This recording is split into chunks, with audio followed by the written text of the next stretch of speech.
"You're in the wrong building, buddy. This is for real cops, not rent-a-cops." Without slowing, Officer Bryce Lennox flipped a creamer cup over the man's head. White liquid ran down his hair as laughter exploded from the window table. In the doorway, Sergeant Frank Nolan watched with a satisfied smile. Captain Jeremy Cole, the man at the table, didn't move. He didn't flinch or raise his voice. Instead, he quietly reached for a napkin and wiped his face with the unhurried calm of someone who had already decided exactly how this week was going to end. The laughter only grew louder. They mistook his calmness for weakness. But what nobody in that cafeteria understood was that they had just humiliated the man who held every single one of their careers in his hands. Before continuing, comment where in the world you are watching from and make sure to subscribe, because tomorrow's story is one you can't miss. The break room smelled like burnt coffee and old carpet. It always did. Nobody complained. Complaining wasn't something you did at the 9th Precinct. Not if you were smart. Not if you wanted your shift assignments to stay the way they were. Sergeant Frank Nolan stood at the center of the room like he owned it. Because he did. He leaned against the counter with his coffee mug in one hand, the other tucked in his belt, and he talked. Loud. Easy. The kind of man who never once wondered whether people actually wanted to hear what he had to say. Officers Lennox, Ellison, and Holt sat around the break room table. 3 other officers stood near the door. They all laughed at the right moments. They all nodded when nodding was expected. They had learned, the way you learn things in a place like this, that keeping Frank Nolan happy was simply how you survived. Nolan was 47 years old, 22 years on the force. He had a thick neck, a permanent smirk, and the particular confidence of a man who had never once faced a real consequence. He wasn't the captain of the 9th Precinct. His name had never appeared on that door. But everybody, from the newest rookie to the oldest desk sergeant, understood the truth of this building. Frank Nolan ran it. Captain Roy Jackman had retired 6 weeks ago. Good old Roy, who never rocked the boat, never asked uncomfortable questions, and never once told Nolan no. In the 6 weeks since Roy walked out the door, Nolan had made himself right at home in the power vacuum. He'd started deciding shift assignments personally. He'd overridden 2 HR memos without explanation. He had taken to referring to himself, casually and often, as acting captain. He had no such designation. He didn't seem to care. "You know what Roy's problem was?" Nolan said, swirling his coffee. "No backbone. The man couldn't discipline a parking meter." He paused for the laugh. "Got it." Ellison nearly choked. Lennox grinned and leaned back in his chair like he didn't have a worry in the world.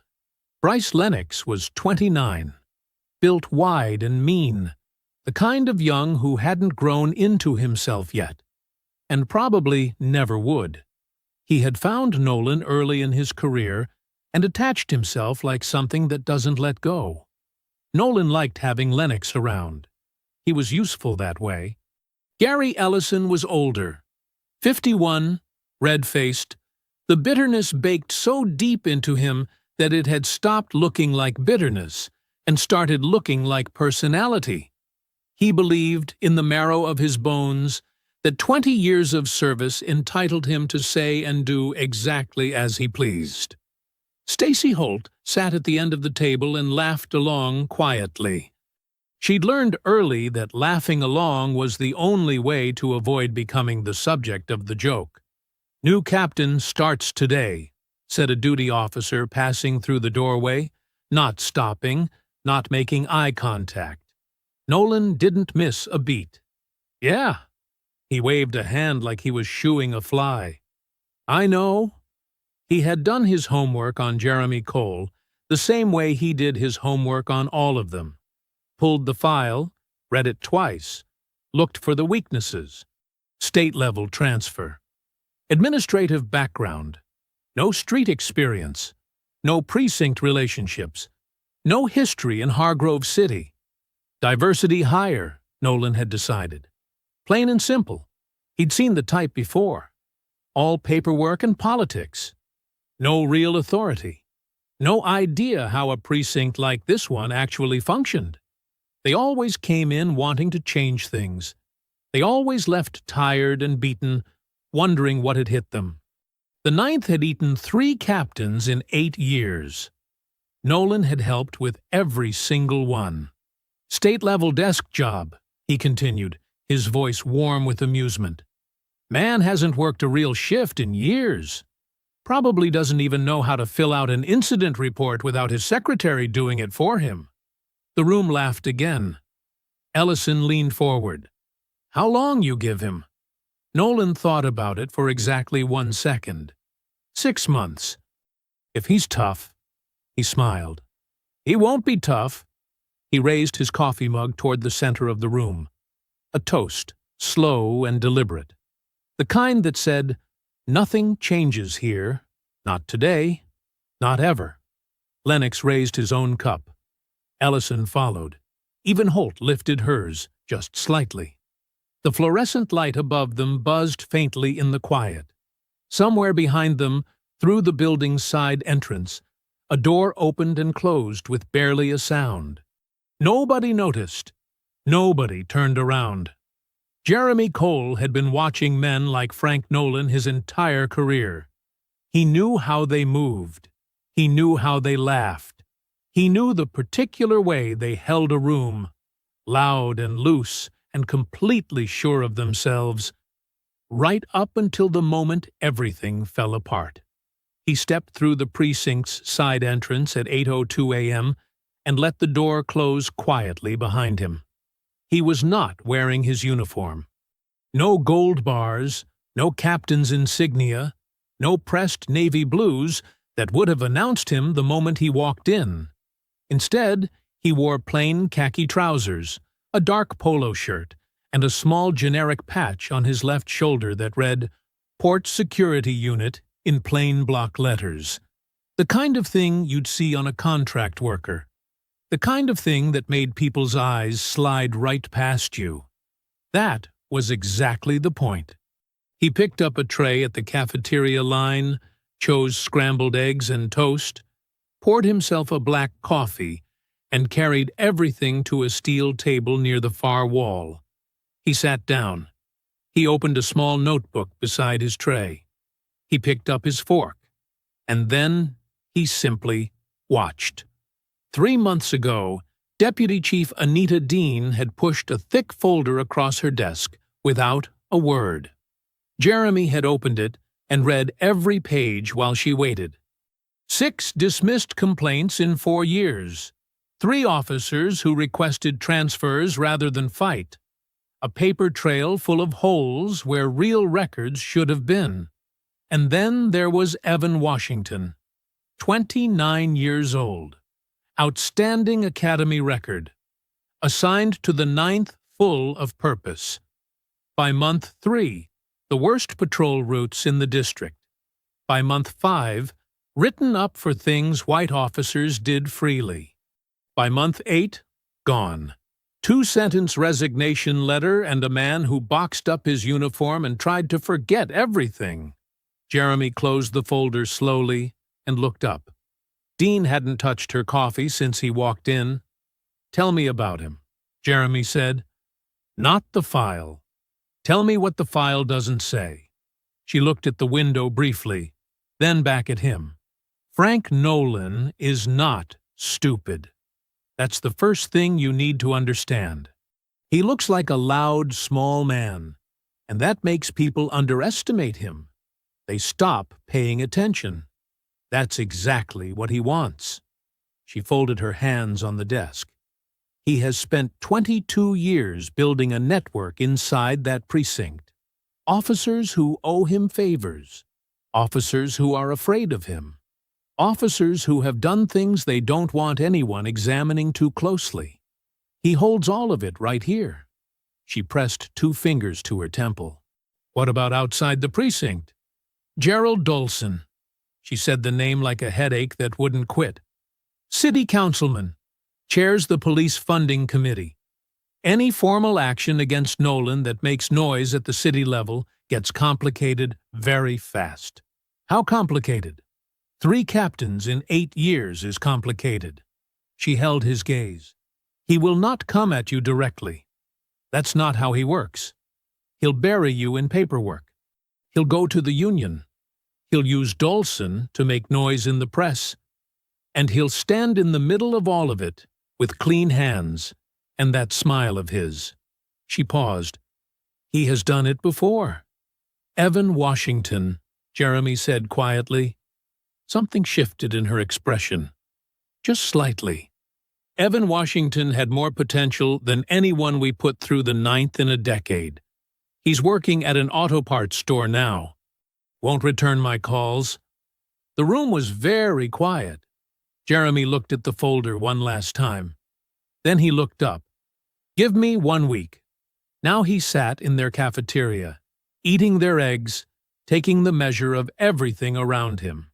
He was 54 years old, broad-shouldered, settled, with the particular stillness of a man who had long ago made peace with difficulty and stopped flinching at it. 28 years on the job. 4 of those years on a federal task force where impatience got people killed.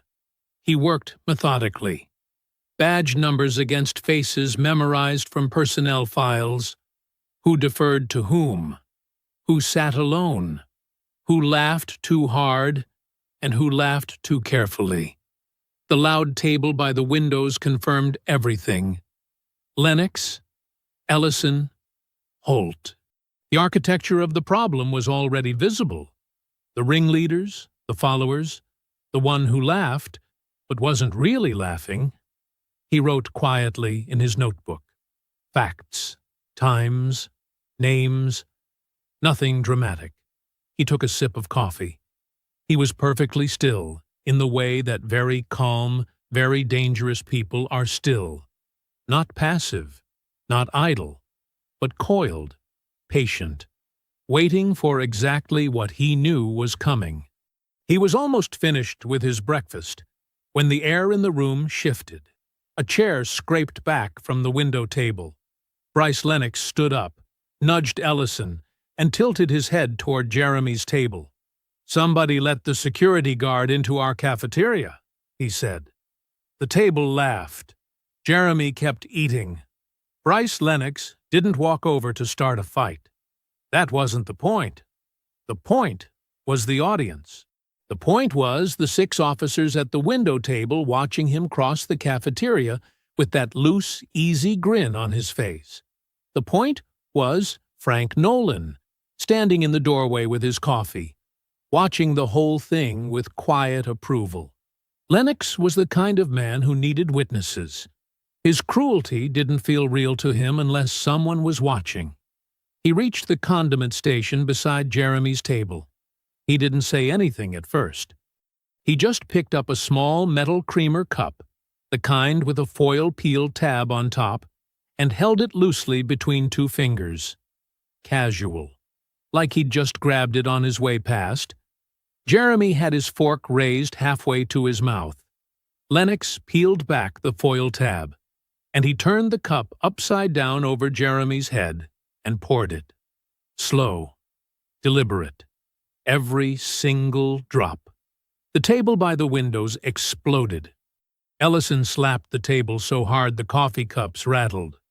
2 officers behind him doubled over. Holt pressed her hand over her mouth. Not out of shock, out of the effort of containing how hard she was laughing. One young officer near the door turned away, shoulders shaking. Nolan, still in the doorway, did nothing. He just smiled. Jeremy went completely still. Not the stillness of a man in shock. Not the stillness of someone afraid. It was a different kind of stillness altogether. Deep, deliberate, and somehow more unsettling than any reaction could have been. His fork stayed in his hand. His eyes stayed on his tray. He set the fork down. He reached out and pulled a paper napkin from the dispenser beside his tray. He brought it to his face. He wiped the creamer from his forehead, from his cheek, from the side of his neck. Slowly, carefully, the way a man wipes his hands clean after finishing a job. The laughter was still going. Lennox stood over him, grinning wide, looking back at the table to make sure everyone was still watching. They were. He leaned down toward Jeremy. Close. You're in the wrong cafeteria, buddy. This is for department personnel. Not rent-a-cops. More laughter. Jeremy finished wiping his face. He folded the napkin in half and set it beside his tray. And then he looked up at Lennox. Not with anger, not with embarrassment, with something far quieter than either of those things. He looked at the badge on Lennox's chest, read the name printed on it, and then he looked directly into Lennox's eyes. "I know," he said. His voice was calm, almost gentle. "Enjoy your breakfast, Officer Lennox." The grin on Lennox's face flickered. Just for a second. Just the briefest hesitation, like a man who hears a sound he can't quite identify. He hadn't told this man his name. The patch on his chest said Lennox, but that wasn't something a security guard would normally read. Not like that, not casually, not with that kind of ease. But the moment passed. The table was still laughing. Lennox straightened up, looked back at his audience, and spread his hands wide. See? Nothing. He sauntered back toward the window table and dropped into his chair like a man who had just done something worth doing. Nolan pushed off the doorframe and disappeared back into the hallway. Satisfied. The cafeteria noise filled back in around Jeremy like water closing over a stone. He sat for a moment. Still. Quiet. His breakfast sat in front of him, cooling now. He didn't look around the room. He didn't track the laughter. He didn't watch Lennox settle back in among his friends and replay the moment for the ones who missed the best angle. He reached into the pocket of his polo shirt and pulled out his small notebook. He opened it to a fresh page. He wrote one name. Lennox. He looked at it for a moment. Then he capped his pen and slipped the notebook back into his pocket. Across the cafeteria, near the far windows on the opposite side of the room from the loud table, Officer Dawn Keller sat alone with a cup of coffee she hadn't drunk. She had watched the whole thing without moving. She wasn't laughing. She wasn't looking away either. She was watching Jeremy with a focused, careful expression, the look of someone trying to solve a problem they don't yet have all the pieces to. Jeremy picked up his fork again. He felt her watching. He glanced up briefly and met her eyes across the room. Neither of them said a word. He looked back down at his breakfast and kept eating. The briefing room filled up the way it always did. Loud near the door, quieter toward the back. The window table crew, Lennox, Ellison, Holt, claimed the same 3 seats they always claimed. Center left, close enough to the front to look engaged without actually being engaged. Coffee cups scraped against the long table. Someone's radio crackled and was turned down. The usual low current of side conversations ran around the room like water finding its level. Nobody paid much attention to the man already standing at the front. He was in the same polo shirt from the cafeteria, the same plain khaki trousers, the port security unit patch on his left shoulder. He stood with both hands loose at his sides, not moving, not checking his phone, not doing anything in particular, just standing there in the quiet way that certain people stand, taking up exactly the space they need and not 1 inch more. Lennox glanced at him and looked away. He leaned toward Ellison. "Why is the security contractor in our briefing?" Ellison shrugged without interest. "Probably hear about the parking lot cameras. Just ignore him. Lennox did. The room kept filling. A few officers threw a second glance at the man near the podium and arrived at the same easy conclusion. Maintenance, contractor, building services, someone from Fleet. And moved on. It was the polo shirt that did it. The absence of a real uniform. People see what they expect to see, and nobody at the 9th Precinct expected anything that morning except the same thing they got every morning. Nolan came through the door at 8:58 with 2 minutes to spare. He did a brief scan of the room the way he always did, checking attendance, checking posture, confirming the order of things, and his eyes moved across the man at the front without stopping. He set his coffee down. He pulled out the chair at the head of the table. He was just about to sit when the door opened again. The room changed immediately. Not because of a sound or a word.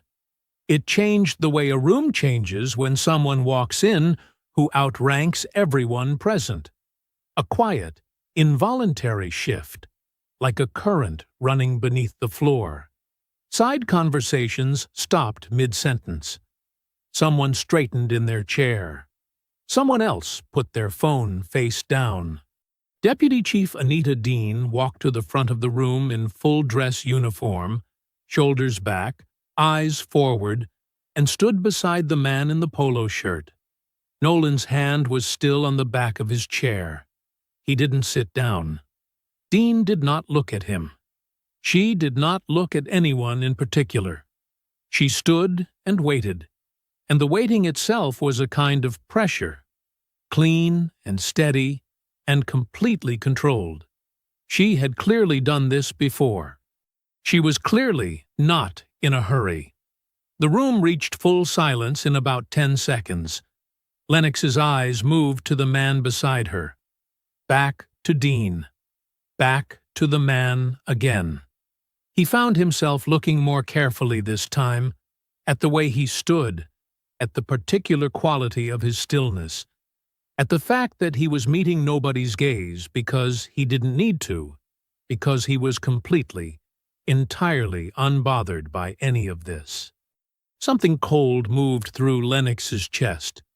He thought about the cafeteria, the creamer cup, the way the man had looked up at him, not scared, not embarrassed, just steady.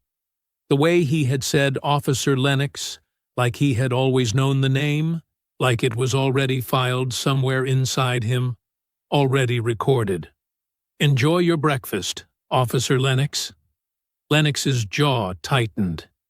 Ellison leaned forward slightly in his seat, elbows on the table.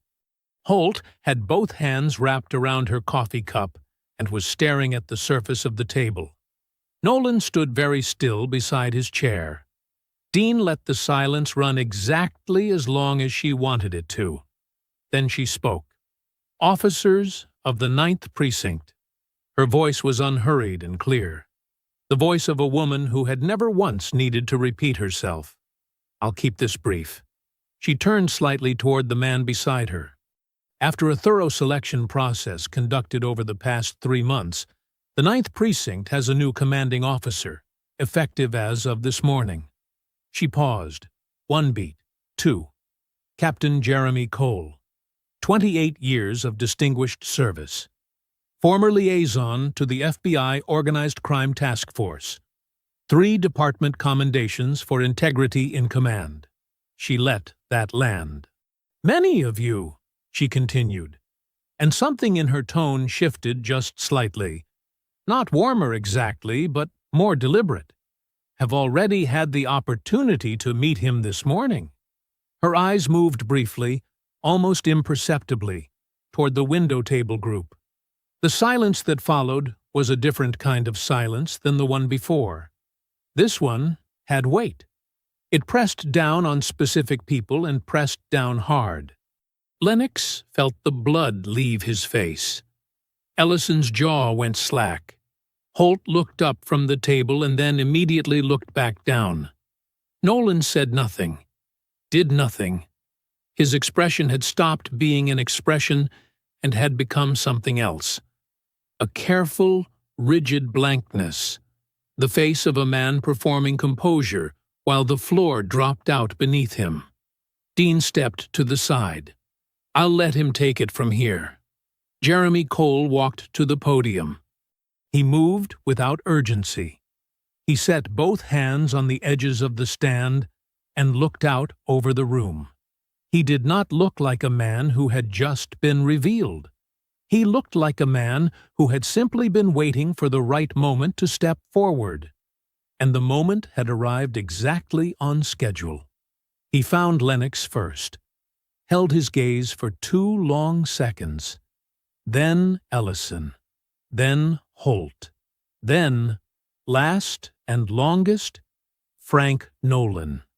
Nobody in the room made a sound. "Good morning," Jeremy said. "I've already had a chance to get acquainted with some of you." He let that sentence stand alone for just a moment. "I look forward to getting to know all of you, properly, over the coming days." He didn't smile. He opened the folder in front of him and moved directly into the briefing. Shift assignments, patrol route updates, 2 pending case reviews. He was thorough and precise, and completely at ease. He ran the entire briefing the way a man runs something he has run 100 times before, without hesitation, without notes, without a single moment of uncertainty. Nobody said a word that wasn't asked of them. When it was over, the room emptied fast. Officers moved with their eyes down, conversations barely above a murmur. The air had changed in the building. Everyone could feel it, though no one could have said exactly how to describe it. Nolan's face, throughout the entire briefing, had been the color of chalk. In the back row, Dawn Keller let out a long, slow breath. It was the first full breath she had taken all morning. Something had shifted. She could feel it in the room the way you feel a change in weather.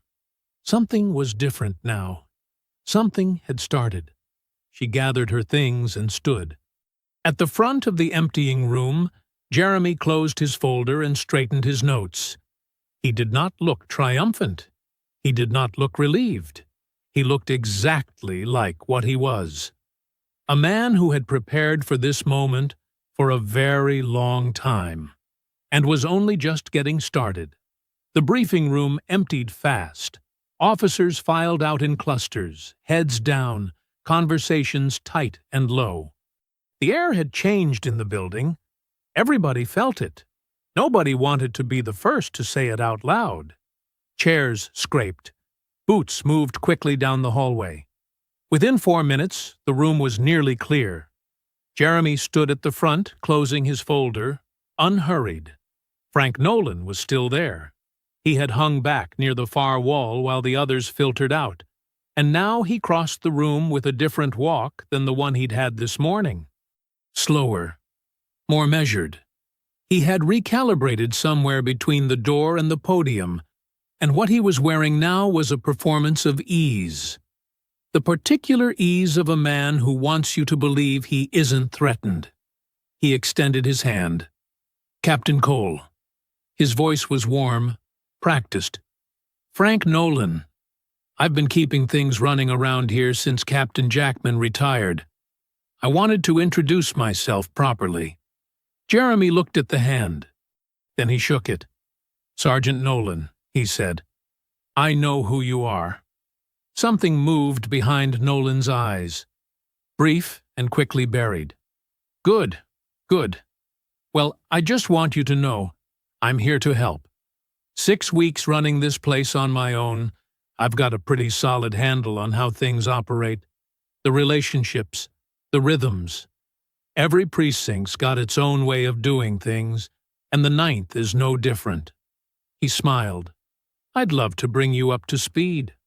Help you get settled." Jeremy nodded once. "I appreciate that, Sergeant," he said. "I'll call on you when I need you." A pause. Nolan's smile held perfectly steady. "Of course. Door's always open." He left. Jeremy watched him go. Then he turned back to his folder and made a small, quiet note. 20 minutes later, Nolan found Lennox near the equipment lockers. "Relax," he said, before Lennox could open his mouth. He shook my hand, smiled. "Didn't say a word about this morning." He crossed his arms. "Man's a pushover. Came in wanting to look reasonable, make a good first impression. He's not going to rock the boat over a creamer cup." He lowered his voice slightly. "We play it calm. We play it normal. And he'll spend his first 3 months drowning in paperwork, wondering why nothing works the way he expects it to. Just like the others." Lennox exhaled. Nolan clapped him on the shoulder and walked away. He was smiling again. At 2 p.m., Jeremy opened his office door and leaned into the hallway. "Officer Keller." Dawn looked up from her desk. Around her, 2 other officers glanced over briefly, then back at their work. "My office, please."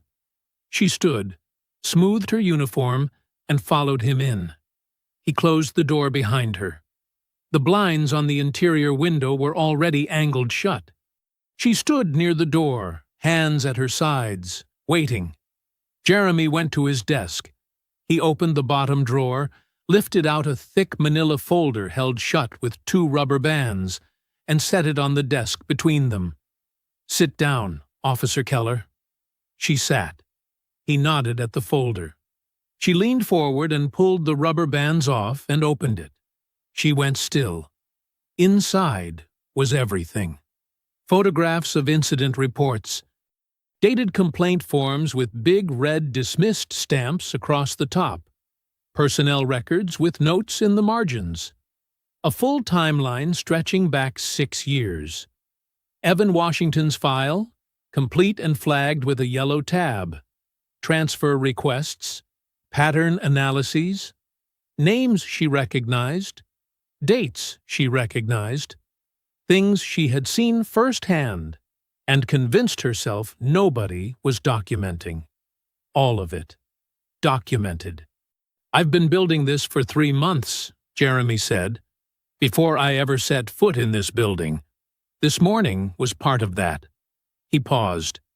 "You watched what happened in the cafeteria." It wasn't a question. "Yes," she said quietly. "I need someone on the inside who knows this precinct. Someone who has seen what I've documented and can confirm it from direct experience." He slid a second, smaller document across the desk. "That is a formal internal affairs cooperation agreement. It protects you legally and places your testimony on an official record." Dawn looked at the document, then up at him. "They'll know," she said. "If I start talking, Nolan will figure it out." "Yes," Jeremy said, "eventually. That's why the case has to be airtight before he does." She looked down at the agreement. "How long have you been doing this?" she asked. "Coming into places like this?" "This is my 4th posting like this one," he said simply. "I've never lost." She picked up the pen. Through the angled blinds, just barely visible, Frank Nolan stood motionless in the bullpen outside, watching the closed office door. His smile was completely gone. Tuesday morning came in gray and cold. Jeremy arrived at 7:30 a.m., 30 minutes before the first shift. He made coffee in his office, reviewed the duty roster, and had 3 case files open on his desk before most of the building had their coats off. He moved through the precinct the way he always did, quietly, attentively, missing nothing. Frank Nolan watched him do all of this, and then Nolan got to work. It started small. That was how Nolan always started. By 8:15, the precinct's internal mail routing had been quietly adjusted. Administrative reports that should have landed directly on Jeremy's desk were now cycling through a secondary processing step, an extra approval layer that Nolan had inserted into the system under the guise of streamlining the transition period. The result was a backlog, not a dramatic one. Not the kind anyone could point to and call a sabotage. Just enough friction to keep Jeremy buried in paperwork for hours every day. By 9 hours, Nolan had made 2 phone calls to the precinct's union representative, a soft-spoken man named Zachary Phillips, who owed Nolan 3 favors and knew it. The calls were casual, friendly, the kind of conversation that doesn't sound like anything until you understand what's being planted. Nolan suggested gently that Jeremy's Monday morning cafeteria visit, arriving unannounced in plain clothes, observing officers without identifying himself, might be worth examining from a protocol standpoint. Just raising questions, he told Phillips. Just making sure the union is aware. Phillips said he'd look into it. Nolan hung up satisfied. By 10 hours, he had found Lennox. "Listen to me carefully," Nolan said, voice low, back to the wall in the equipment corridor.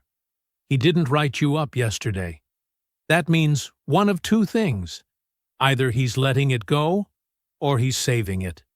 He held Lennox's gaze. "Either way, you do not apologize. You do not acknowledge Monday morning in any form. You didn't do anything wrong. You encountered an unidentified individual in a staff-only space and responded accordingly. That's the story.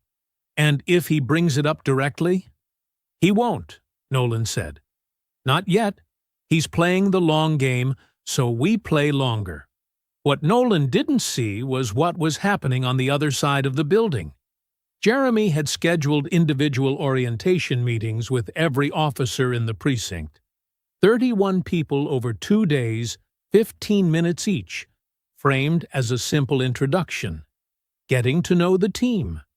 Understanding the precinct's needs. The kind of thing a new captain does. That was how it looked from the outside.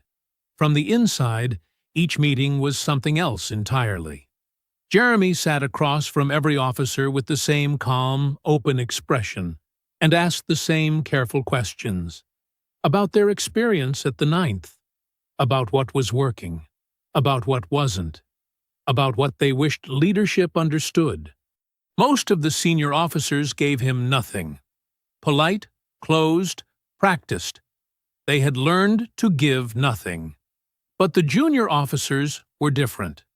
A 26-year-old named Officer Tanya Morris came in for her 15 minutes and left after 40. She spoke carefully at first, then less carefully, then not carefully at all. She described her first 6 months at the 9th in a steady voice with her hands clasped tight in her lap. Missed promotions with no explanation. A formal complaint she had filed 8 months ago that she'd never received a response to. A shift schedule that seemed designed to isolate her. Jeremy listened without interrupting. He took quiet notes. He thanked her when she finished and told her she had done the right thing. She looked at him like she wasn't sure she believed that yet. She was the 4th officer to give him something real. By the end of Tuesday, she was one of 8. That evening, Jeremy sat alone in his office with his encrypted tablet and his notebook side by side. The notebook had 12 names now, 4 directly documented incidents with dates and witnesses, a clear picture of a machine that had been running in the dark for a very long time. He cross-referenced everything against the dossier he had built over the previous 3 months. The patterns lined up exactly. The complaints that were filed and vanished. The officers who left without explanation. Evan Washington at the center of it all, like a wound that had never been treated. He added Tanya Morris's account to the file. Then the others. He leaned back in his chair and looked at the ceiling for a moment. In the bullpen outside, the evening shift was clocking in. Voices moved through the building. Doors opened and closed. Nolan thought he was poisoning the well. What he was actually doing was buying Jeremy time. The precinct emptied out by 6:15. The evening shift took their patrol cars. The day staff went home to their families. The building settled into its nighttime quiet. The hum of fluorescent lights, the occasional crackle of the dispatch radio, the distant sound of traffic through the windows. Jeremy stayed. He did this most evenings. Not because the work required it, though it often did. He stayed because the building told you different things when it was empty. The paperwork people left unfinished. The filing patterns. The small, revealing details that got covered up during the busy hours when everyone was performing for each other. He poured a fresh coffee, went back to his desk, and opened the personnel file drawer. He pulled out the one at the very back. Evan Washington. He had read it before. 3 months ago in Dean's office, then twice more at home, alone at his kitchen table with a pen and a yellow legal pad. He knew it well enough to recite the key dates from memory. But reading a file in preparation and reading it while sitting inside the building where it happened were two completely different things. He opened it now and read it like it was the first time. Evan Washington had graduated from the academy ranked 4th in his class. His evaluations were exceptional. Instructors used words like instinctive and composed under pressure and natural leader. He had been assigned to the 9th precinct on a Tuesday in late October, 3 years ago. The first 6 months of his file read like a success story. Commendations for 2 community interventions. A letter of recognition from a Hargrove City elementary school principal.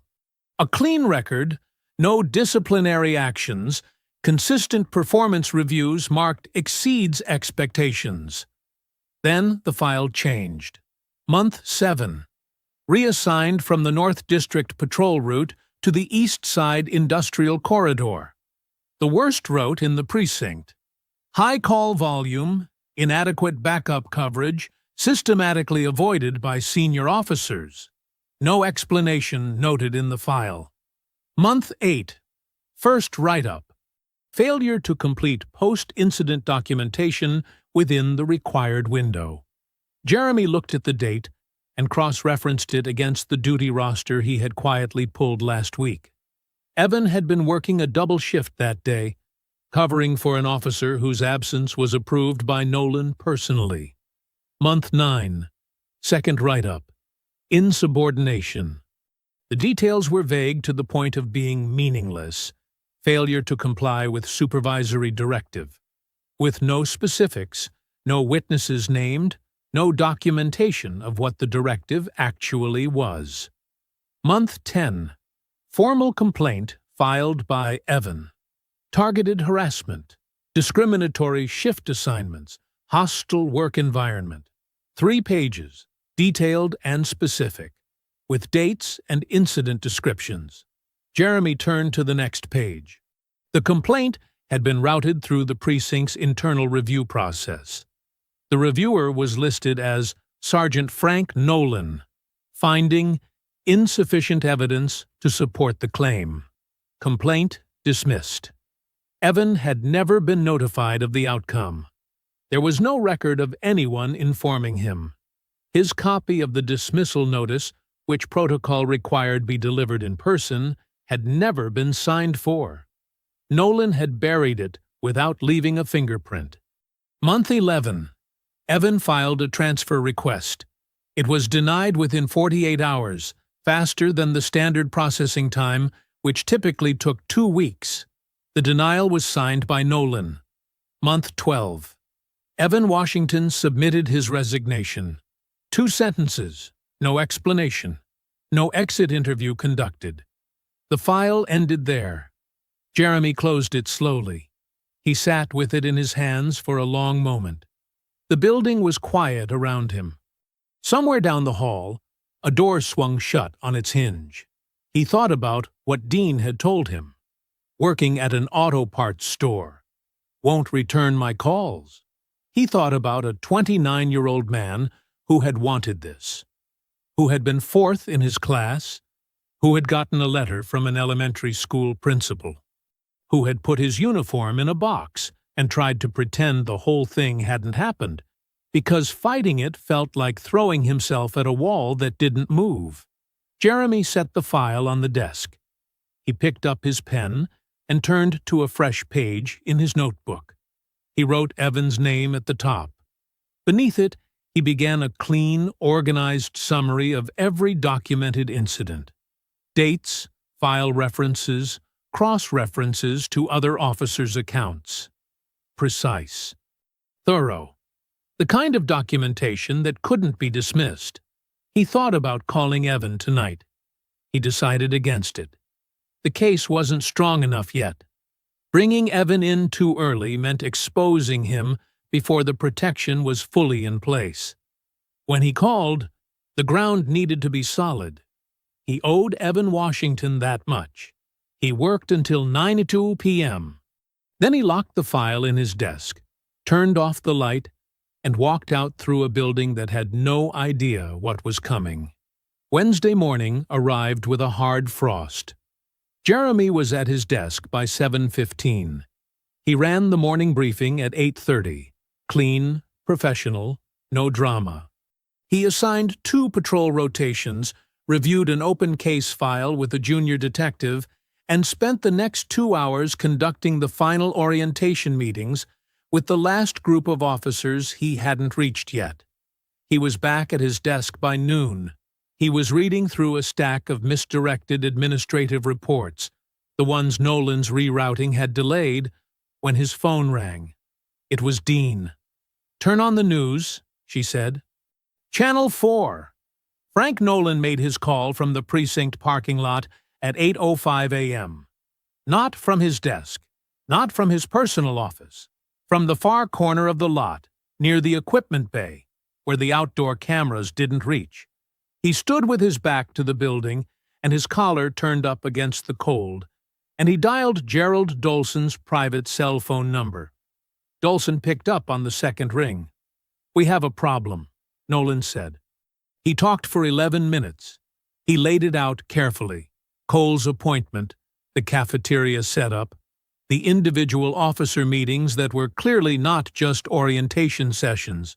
He told Doulson about the cooperation agreement he suspected was circulating. He told him about Don Keller spending 45 minutes behind a closed door with the new captain on day 1. "I need noise," Nolan said. "Public noise. Something that makes him look like the problem before he can make me look like the problem." Doulson was quiet for a moment. "Leave it with me," he said. Councilman Gerald Doulson was 61 years old, silver-haired, and wore the particular polish of a man who had spent 3 decades making problems disappear for the right people.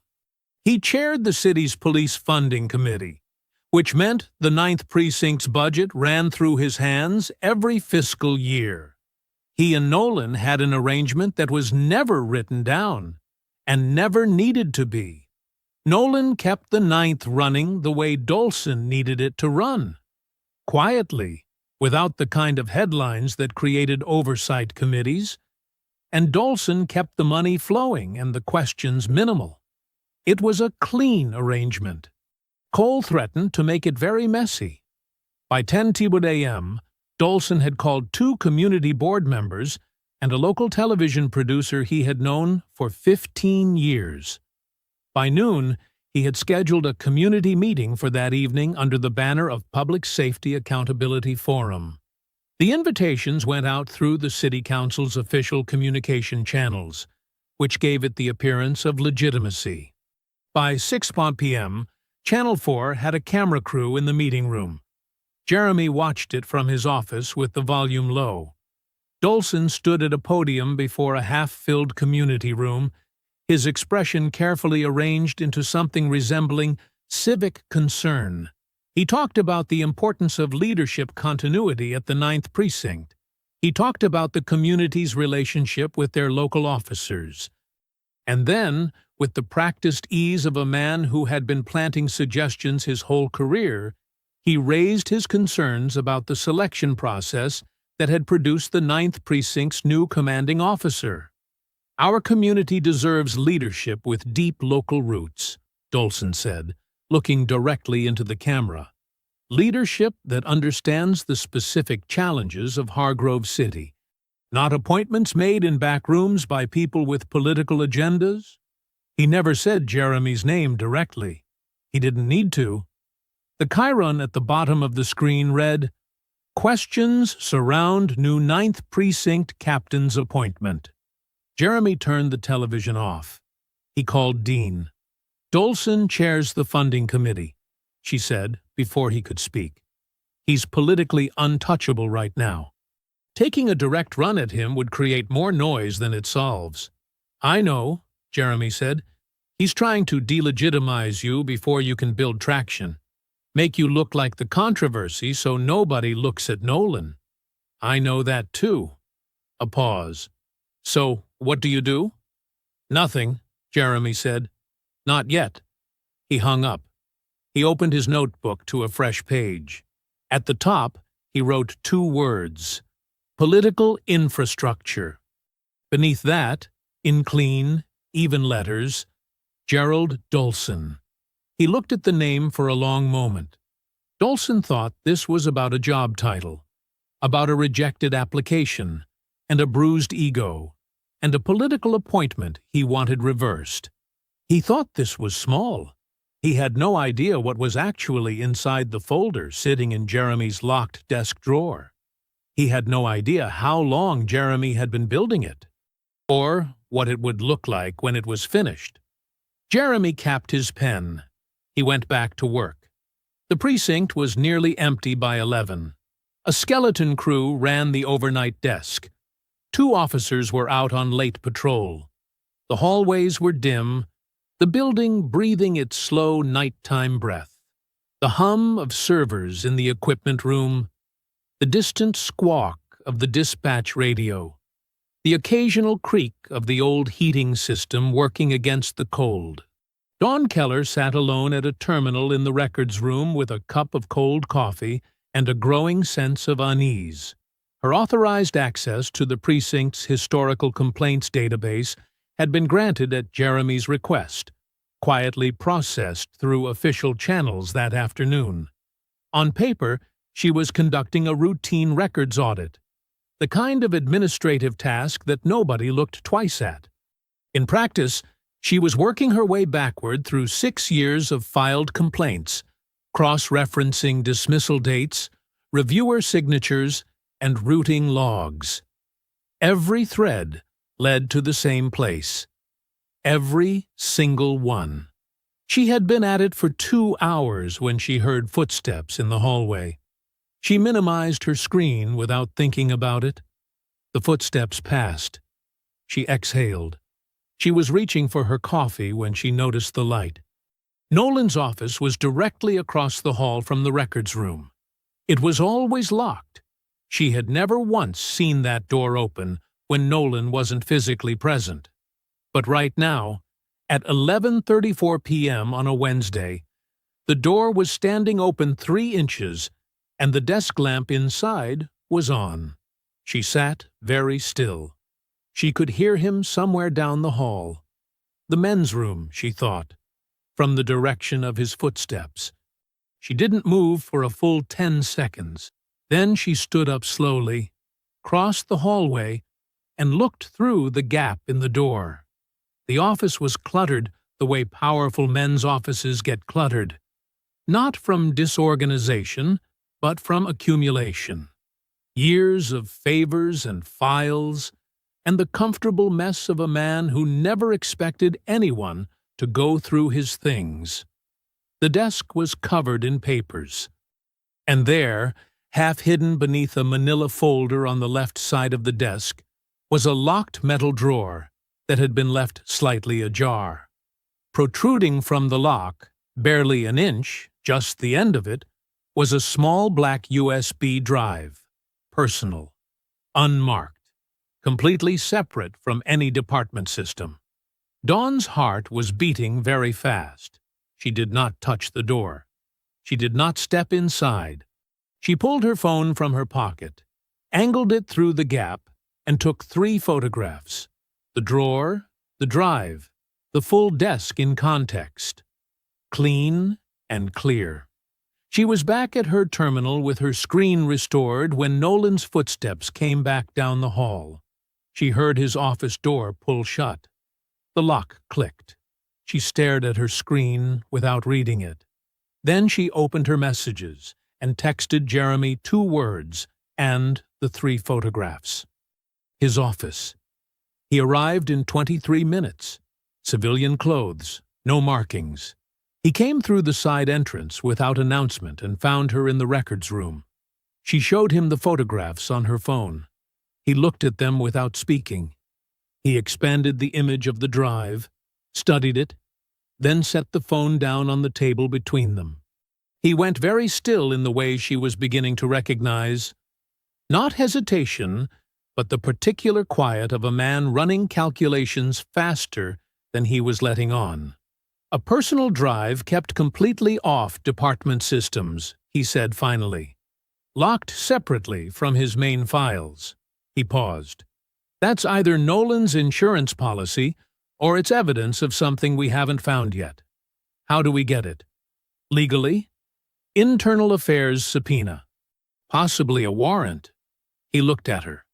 Which means bringing more people into this before I'm ready. More exposure. More risk. Dawn understood what he wasn't saying. Every additional person in the circle was another potential leak. And one leak was all Nolan needed. So what do? We document what you found, exactly as you found it. And we wait until the case is strong enough that the subpoena is airtight. He picked up her phone and handed it back. You did everything right tonight. She nodded. She gathered her things. They walked out together through the side door into the parking lot. The cold hit them immediately. Dawn stopped. Both front tires of her car were flat, not slowly deflated, slashed clean. The cuts were deliberate and deep. She looked at them for a moment without speaking. There's no camera on this corner, she said quietly. No, Jeremy said. There isn't. He took out his phone and photographed the tires methodically, close up, wide angle, the surrounding lot. He checked his watch and made a call to the city fleet manager's emergency line, requesting camera installation at the northeast corner of the lot. Official channels, on the record, time-stamped. He hung up and looked at her. They're guessing, he said. They don't know what you've told me. This is a warning based on suspicion, not information. Does that make it better? He met her eyes. No. It makes them sloppy. And sloppy people make mistakes. They can't walk back. He drove her to her sister's house. Neither of them said much along the way. Thursday morning felt different. Jeremy noticed it the moment he walked through the front door at 7:20 a.m. It was subtle. The kind of shift you felt before you could name it. Officers who had been keeping their eyes down all week made brief, direct contact as he passed. A junior officer held the equipment room door open for him without being asked. The usual cluster that formed around Nolan's corner of the bullpen was thinner this morning, the orbit looser. Small things. But Jeremy had built careers out of reading small things. He set 2 folders on his desk. One was the completed internal affairs referral. 31 pages, fully documented, cross-referenced, airtight. The other was a sealed envelope addressed to Deputy Chief Dean. He placed them both in the center of his desk, squared them up, and went to run the briefing. Nolan showed up for the briefing but had nowhere to stand. Jeremy was already at the podium when the room filled. He ran it the way he had run every briefing this week. Clean, direct, thorough. Shift assignments, patrol updates, 2 case reviews. He asked specific questions of specific officers and listened to the answers fully, which was something this room hadn't seen in a long time. Nolan sat in his usual chair and had nothing to do with any of it. He tried to interject twice. Small things, framed as helpful additions. Jeremy acknowledged both with a brief nod and continued without incorporating either. Not dismissively, not rudely, simply without yielding any ground. By the time the briefing ended, Nolan looked like a man sitting in a chair that had been moved 3 inches to the left of where it was supposed to be. Nothing dramatic, just wrong enough to be felt. 3 officers stopped Jeremy in the hallway afterward. Not together, separately, one after another, in the 20 minutes between the briefing and his first scheduled meeting. Each one found a quiet moment, a stretch of empty corridor, and said some version of the same thing. The first was Officer Damon Hicks, 24 years old and 6 months on the force. He stopped Jeremy near the water fountain and spoke quickly, quietly, like a man who had been working up to this for days. He described a pattern of assignments deliberately designed to set him up to fail. Impossible quotas, inadequate backup, write-ups that appeared in his file without warning. He hadn't filed a complaint. He hadn't known if there was any point. The second was a woman named Officer Patty Marsh. 10 years on the force, the last 4 at the 9th. She handed Jeremy a folded piece of paper, a copy of a complaint she had filed 2 years ago, personally routed to Nolan, never heard of again. She had kept her copy because something had told her to. The third said only 3 sentences, asked for nothing, and walked away. Jeremy added all of it to the file. Dean arrived at noon. She came without announcement, through the back entrance, in plain clothes, a gray coat and a leather portfolio under her arm. Jeremy met her in his office and closed the door. He slid the referral across the desk. She read it the way she read everything, thoroughly, without expression, turning each page with the same controlled attention. It took her 22 minutes. Jeremy drank his coffee and waited. When she finished, she closed the folder and set it flat on the desk. She looked at him. "This is enough," she said. "I know.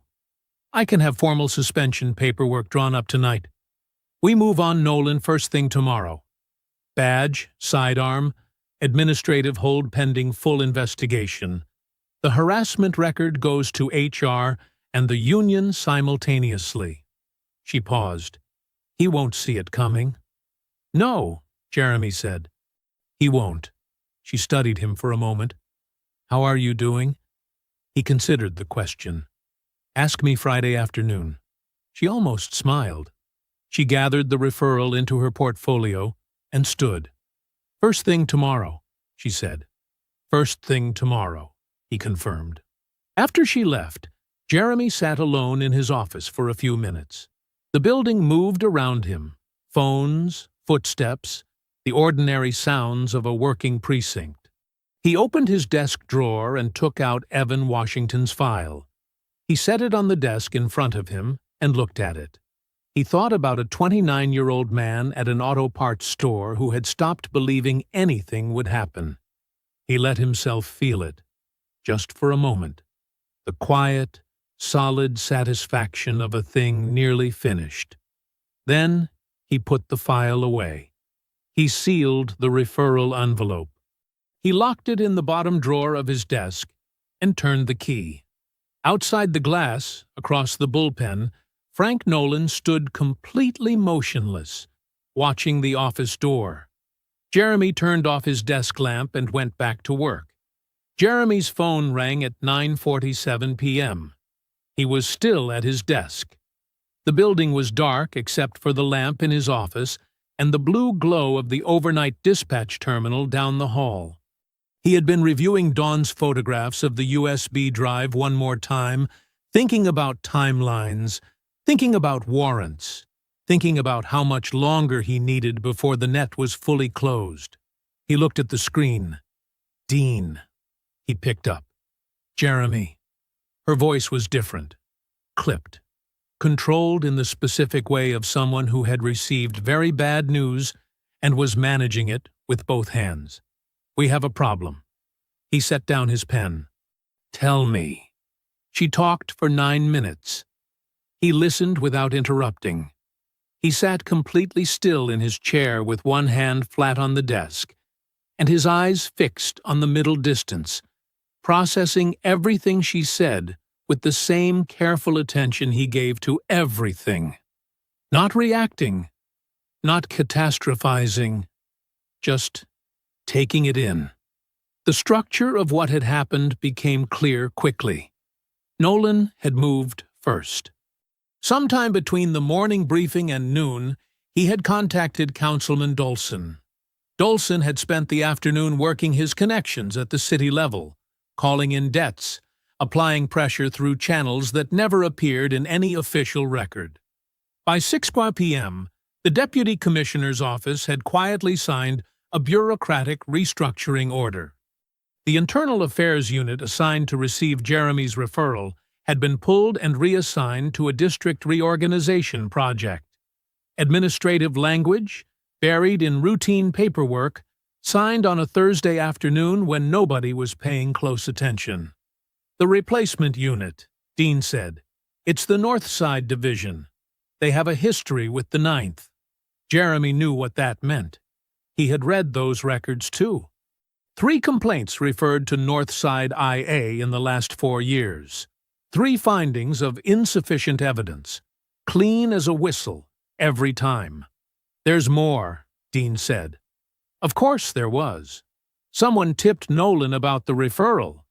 I don't know who and I don't know when, but he knew it was coming.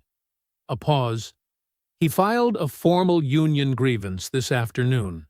Claims your Monday observation, arriving in plain clothes, failing to identify yourself as commanding officer, constituted deliberate psychological manipulation and created undue stress for department personnel." The room was very quiet. "He's calling it entrapment," she said. "He's calling my first day on the job entrapment," Jeremy said flatly. "He's calling it whatever word makes the union move fastest." Another pause, heavier than the last. "Jeremy, Ellison and Holt have signed supporting statements. 4 officers total. The grievance is already filed." Jeremy closed his eyes for exactly 2 seconds. Then he opened them. "The union is backing it?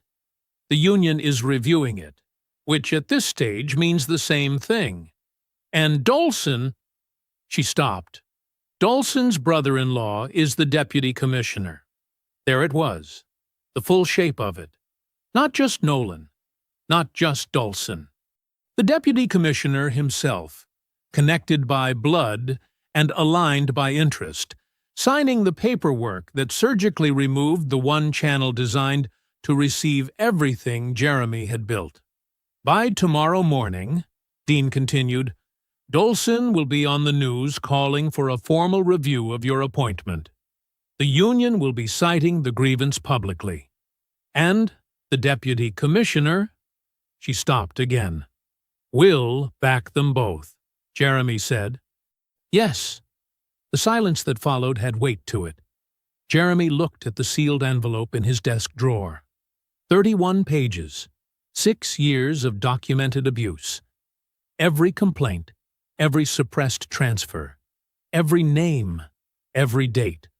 All of it real, all of it thorough, all of it completely useless without a legitimate channel to receive it. Nolan hadn't beaten the evidence. He had beaten the system that was supposed to process it. "Go home," Dean said quietly. "Get some rest. We'll figure this out tomorrow." "Yes," Jeremy said. "Good night, Anita." He hung up. He sat in the lamplight without moving for a long time. The building was silent around him. The referral envelope sat in the locked drawer 12 inches from his right hand. The same envelope he had sealed with such quiet satisfaction just hours ago, certain that tomorrow morning would be the beginning of the end. He had been right about that, just not in the way he had expected. He reached over and turned off the desk lamp. In the darkness of his office, in an empty building, With a case that could not currently be filed, Jeremy Cole sat very still and thought. He thought for a long time. Then he picked up his phone and scrolled to a number he had not dialed yet. Evan Washington. His thumb hovered over the screen. He pressed call. Evan Washington picked up on the fourth ring. His voice was thick with sleep, and something older than sleep. A wariness that had settled into him the way things settle when they've been there long enough to stop feeling like a choice. "Hello? Evan?" Jeremy kept his voice quiet and steady. "My name is Jeremy Cole. I'm the new captain at the 9th precinct." Silence. Not the silence of a man who had fallen back asleep. The silence of a man who had gone very still on the other end of the line. "I've read your file," Jeremy continued. "All of it. Every complaint, every write-up, every date." He paused. "I know what they did to you in that building." The silence stretched another few seconds. Then Evan Washington said, "I wondered when somebody would call." They talked for 2 hours. Jeremy sat at his kitchen table in the dark, with a cup of coffee going cold beside him and his notebook open in front of him, and he listened the way he had trained himself to listen over 28 years. Completely. Without rushing. Without filling the quiet spaces with his own voice. Evan talked slowly, at first. Carefully. The way you talk about something that hurt you badly when you're not yet sure the person on the other end deserves the full truth of it. He talked about his first months at the 9th, the commendations, the school letter, the genuine belief that he had found the place where he was supposed to be.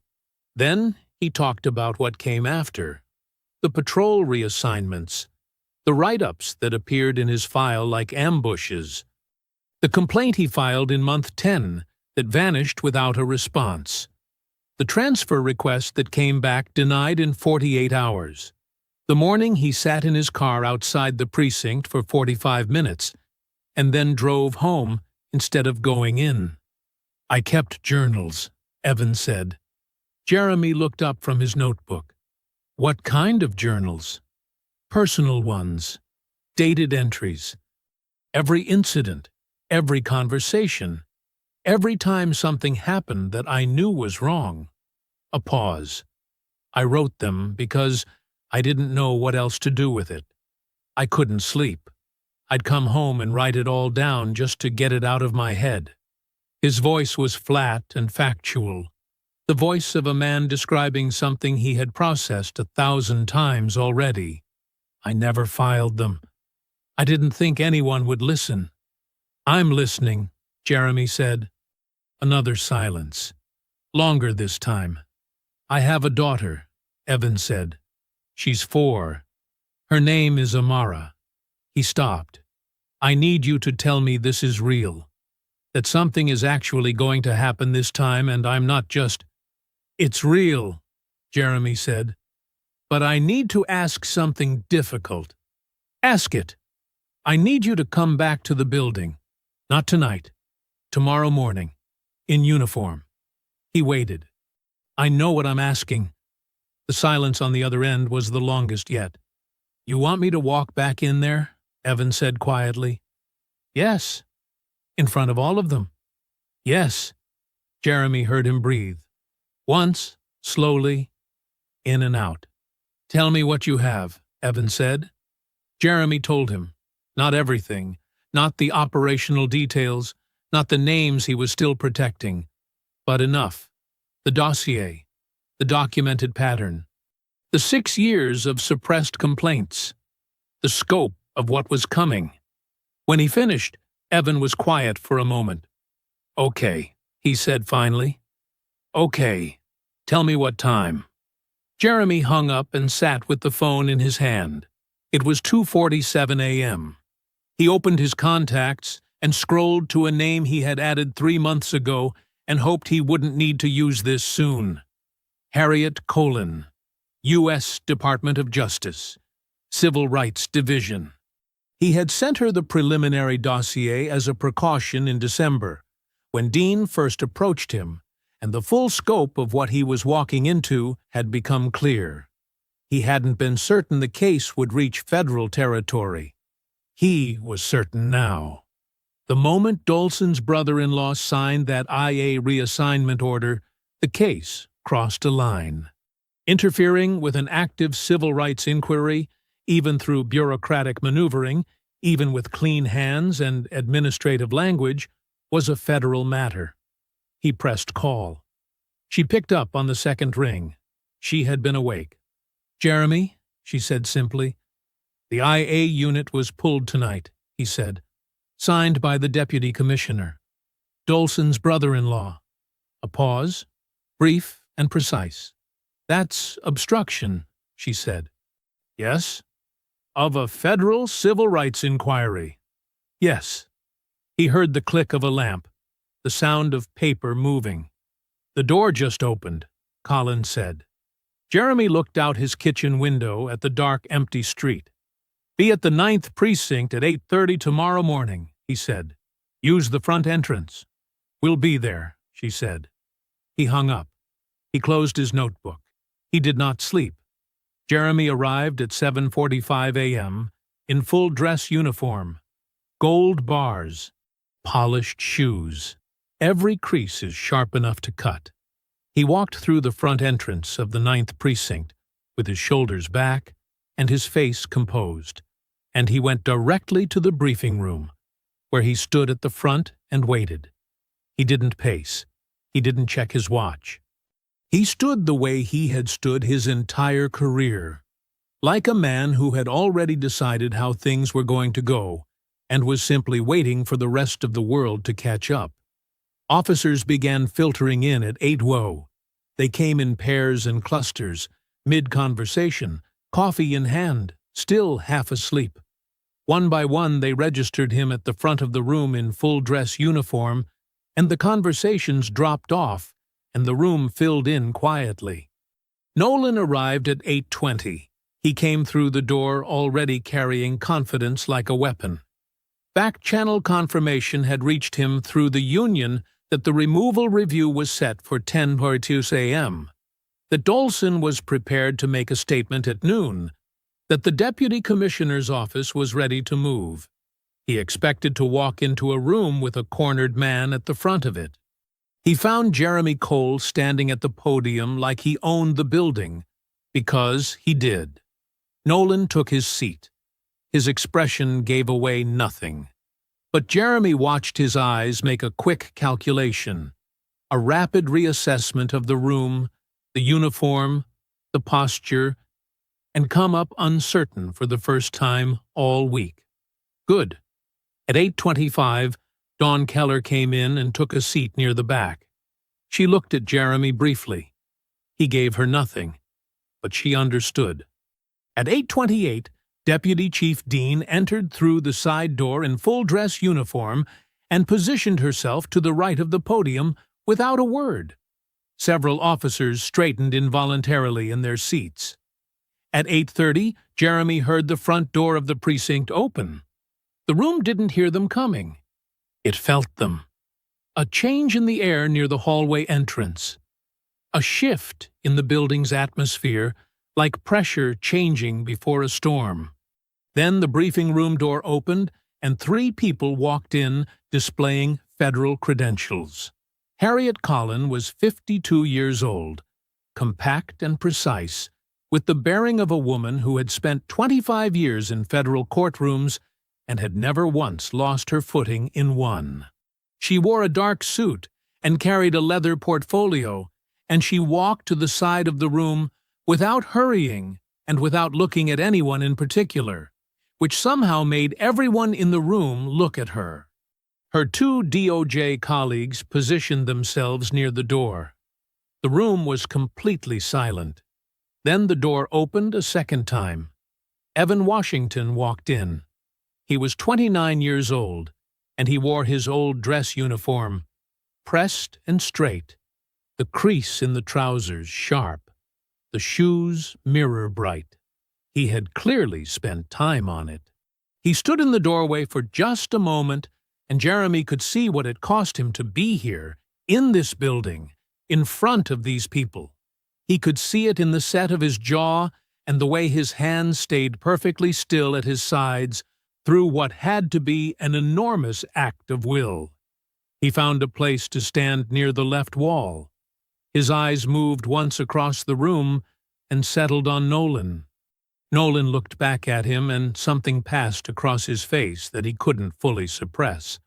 A flash of something raw and ugly, there and gone in an instant. Jeremy stepped to the podium. "Good morning," he said. "Before we begin, I have some introductions to make." He introduced Colin and her colleagues. He stated her title and her division clearly and without drama, the way you state facts that don't require decoration. Colin stepped forward. "The Department of Justice Civil Rights Division has opened a formal federal investigation into this precinct," she said. Her voice was measured and absolute. "The investigation covers systematic civil rights violations, racially discriminatory conduct, targeted harassment of officers, suppression of formal complaints, and obstruction of a civil rights inquiry." She looked at the room without expression. "This investigation is now active and federal in jurisdiction." The fluorescent lights hummed overhead. Nobody moved. Jeremy turned slightly. "Officer Washington," he said quietly, "would you like to say anything?" Evan Washington looked directly at Frank Nolan. His voice, when it came, was steady and clear, and left no room for misunderstanding. "I came back to make sure my daughter grows up in a city where this doesn't happen to the next one." The room was silent enough to hear the lights hum. Nobody spoke for a long moment after Evan sat down. The silence was enormous. It pressed down on the room like a physical weight, filling every corner, settling over every officer like a judgment they couldn't escape. Men who had laughed in the cafeteria on Monday morning sat with their eyes fixed on the table in front of them. Men who had signed their names to Nolan's grievance without a second thought stared at the wall like they were looking for a door that wasn't there. Nobody looked at Nolan. Nolan looked at nothing. Deputy Chief Dean stepped forward. She held a single sheet of paper in her right hand. She moved to the front of the room with the slow, deliberate pace of someone who understood that speed would rob this moment of what it deserved. She had waited a long time for this. She was not going to rush it. "Sergeant Frank Nolan." The name landed like a stone dropped in still water. Nolan looked up. His face had gone somewhere that faces go when every defense a man has built over 22 years collapses at the same moment. A rigid, terrible blankness, like a building the second after the walls come down and before the dust has settled. He was performing composure. His body was betraying him anyway. "Effective immediately," Dean said, her voice filling every inch of the room. "You are placed on administrative suspension, pending the outcome of the federal civil rights investigation opened this morning by the Department of Justice. You will surrender your badge and your sidearm before leaving this building." She stopped speaking. The room waited. Nolan stood. The movement was slow and stiff, like a man whose body had aged 10 years in the last 10 minutes. He straightened his jacket with both hands. A habit, muscle memory. Something to do with his hands while the room watched. He reached to his belt and unclipped his badge and stood there for just a moment, holding it in his palm. 22 years. He set it on the table. The sound it made, that small, flat, metallic click against the surface, was the loudest thing in the room. Several officers flinched at it without meaning to. He unholstered his sidearm. He cleared it with the mechanical efficiency of long practice and placed it beside the badge. His hands were shaking, both of them. A fine, uncontrollable tremor that ran from his wrists to his fingertips, and did not stop. He stepped back from the table. He straightened his jacket again. That same useless gesture, his hands needing somewhere to go. And he walked toward the door. His back was straight. His face was empty. He didn't look at Lennox. He didn't look at Ellison. He didn't look at Holt, who had laughed the loudest on Monday morning and was now staring at her own hands in her lap like she didn't recognize them. He didn't look at Evan Washington. But he passed within 4 feet of him on the way to the door. Evan didn't move, didn't speak, stood absolutely still with his hands at his sides and watched Nolan pass with an expression that carried 3 years of a man's life in it. 3 years of the worst kind of quiet. The kind that settles over you when you've been told, over and over, by the weight of institutional silence, that what happened to you didn't matter. It mattered. The door swung shut behind Nolan with a sound like a period at the end of a very long sentence. Harriet Collin stepped forward. She opened her portfolio with both hands and looked at the room, not searching for anyone, not avoiding anyone, just looking. The look of a woman who had walked into many rooms like this one and understood exactly what they were. Officer Bryce Lennox. Lennox looked up from the table, and for one unguarded second, his face was completely open. Stripped of the grin, stripped of the performance, stripped of everything that Monday morning had been built on. What was underneath it was something much smaller than the man who had stood over Jeremy with a creamer cup and an audience at his back. You are hereby formally charged with conduct unbecoming an officer, assault under color of law, and violation of the civil rights of a commanding officer. Collin's voice didn't rise or fall. It didn't need to. Every word was a wall. These charges have been filed with the Department of Justice and are supported by documented evidence, time-stamped records, eyewitness accounts, and the sworn statement of Captain Jeremy Cole. You are suspended without pay effective immediately. You will surrender your credentials before leaving this building. Lennox's mouth opened. Something started to come out of it. A protest. A reflex. The last automatic reach for a world where he could still talk his way out of something.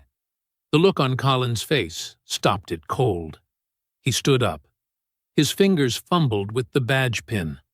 Once, twice, 3 times before it came free. He set it on the table with a hand that couldn't quite hold steady. He didn't look at Jeremy. He looked at nothing, the same way Nolan had looked at nothing, the same vacancy that descends on men when the thing they built their identity around is taken away in front of witnesses. He walked out. The door swung shut again. Ellison and Holt came next. When Collin spoke their names, Ellison's jaw worked like a man trying to chew through something too hard for his teeth. He was informed that his signed statement, the one he had put his name on without hesitation to help bury a captain who had done nothing wrong, had been flagged as potential evidence of coordinated retaliation against a commanding officer. Federal evidence now, in a federal case. His face collapsed through 3 expressions in 4 seconds. Holt said nothing.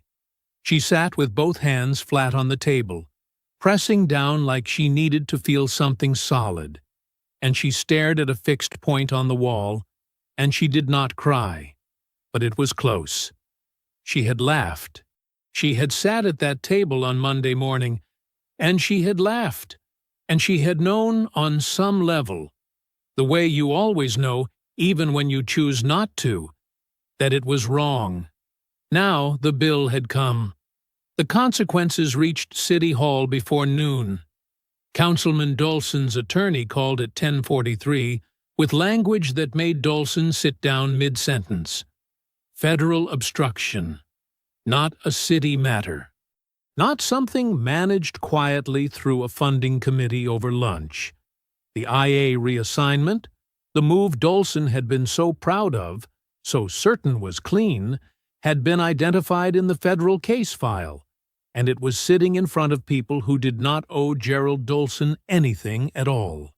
He canceled the press conference. He did not return calls for the rest of the day.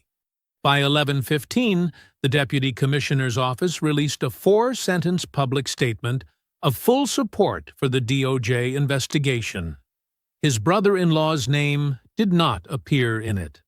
The briefing room emptied slowly, like water finding its way out. Junior officers filed past Jeremy with expressions he hadn't seen from them all week. Something open, something cautious, but real. A few made eye contact. One nodded. One, a young officer Jeremy recognized from his orientation meetings, stopped briefly beside Evan Washington on the way out and said quietly, "I'm glad you came back." Evan looked at him for a moment. "Me too," he said. Dawn Keller was last. She stood in the doorway and looked back at the room, at the empty chairs, at the table that had held so many years of silence and complicity, at Jeremy, who stood at the front, with his hands loose at his sides and his uniform straight, and his face carrying the particular expression of a man who has finished something that needed finishing. She looked at him for a long moment. Then she walked out into the hallway, and for the first time in 4 years at the 9th Precinct, she didn't brace herself as she went. She just walked. The precinct was quieter than Jeremy had ever heard it. Not empty. The phones still rang. The dispatch radio still crackled. Officers still moved through the hallways with cases to work and shifts to complete. But the particular noise that had defined this building all week, the performative loudness, the laughter that was really something else wearing laughter's clothes, was gone. The air itself felt different, cleaner somehow, like a window had been opened in a room that had been sealed for a very long time. Jeremy sat across from Dean in his office with 2 cups of coffee between them, and the afternoon light coming through the blinds in long, flat lines across the floor. She told him about the reform package. Mandatory body cameras for all in-precinct interactions, not just street patrol, but inside the building itself. A fully restructured complaints process that routed directly to an independent oversight board, bypassing the precinct chain of command entirely. A new community accountability panel with real authority and real teeth, and a formal implementation committee to build all of it from the ground up. "The city wants you to chair it," Dean said. Jeremy looked at his coffee. "They want it done right," she continued. "And they know what right looks like now." He nodded slowly. She opened her portfolio and set a single page on the desk between them. He looked at it without picking it up. 5 officers who had filed transfer requests from this precinct withdrew them this week, she said. Voluntarily. No prompting. He read the names on the page. All 5 of them. He recognized every one. From orientation meetings, from hallway conversations, from the careful, frightened way they had moved through this building at the start of the week, including Dawn Keller. He sat with that for a moment. "That," he said quietly, "is the whole win. Right there." Dean looked at him. "The federal case, the suspensions, the charges, that's not the win. That's the consequence," Jeremy said. "The win is the 5 people who decided to stay." She was quiet for a moment. Then she closed her portfolio and stood. "Get some rest this weekend, Jeremy." "Yes, ma'am," he said. She almost smiled. He found Dawn at her desk 20 minutes later. The bullpen was half full, the afternoon shift settling in. He stopped beside her desk and waited until she looked up. "My office," he said. 2 minutes. She came in, and he closed the door and remained standing. He didn't go behind the desk. He stood in the middle of the room and looked at her directly. "What you did this week," he said, "is formally noted in the federal record. Your cooperation, your courage, and your judgment. All of it on record." She absorbed that with a short nod. "There's something else," he said. He pulled a single sheet from his desk and held it out to her. "I'm recommending you for the detective track. This is the formal application." She took it. She looked at it for a long moment. "I want to be clear," Jeremy said. "This is not a reward for what you did this week. I've watched you for 5 days. The way you think, the way you move through a situation, the way you read people." He paused. "You should have been on this track 2 years ago." Dawn looked at the page. She pressed her lips together for a moment. "My mother," she said finally, "is going to lose her mind." Something moved across Jeremy's face that was almost, not quite, but almost, a smile. "Tell her she raised someone worth bragging about," he said. At 1:30 p.m., Jeremy carried a lunch tray from the cafeteria line and walked to the far end of the room. He sat down at the steel table near the far wall. The same table, the same seat. The tray in front of him, the notebook beside it, the coffee black and hot. Everything was exactly as it had been on Monday morning, except the creamer cups at the condiment station, and the sound of the room and the weight of the air, and the fact that Frank Nolan was not standing in the doorway watching with a smile on his face. Jeremy set his fork down beside his tray and looked at the table for a moment. 5 days. He picked up his fork. The cafeteria door opened, and Dawn Keller walked through with her own tray. She crossed the room without being asked, without ceremony, and sat down across from him. She didn't explain herself. She didn't need to. They sat in comfortable silence. Then the door opened again. Officer Damon Hicks stood in the entrance with his lunch tray, 24 years old and 6 months on the job, looking at Jeremy with the particular uncertainty of a young man who wasn't sure of the rules of a world that had just changed. He had not laughed on Monday morning. He had not signed his name to anything. He had sat in orientation and spoken carefully and honestly, and hoped, in the quiet way that young people hope, that someone was actually listening. Jeremy looked up. "Plenty of room, Officer Hicks," he said. Hicks crossed the cafeteria and sat down. 2 more officers followed him through the door a moment later. Officer Tanya Morris, who had spent 40 minutes in Jeremy's office telling the truth about her first 6 months at the 9th, and a young officer named Marsh, who had handed Jeremy a folded piece of paper in the hallway on Thursday and asked for nothing in return. They sat down without being asked. The table filled.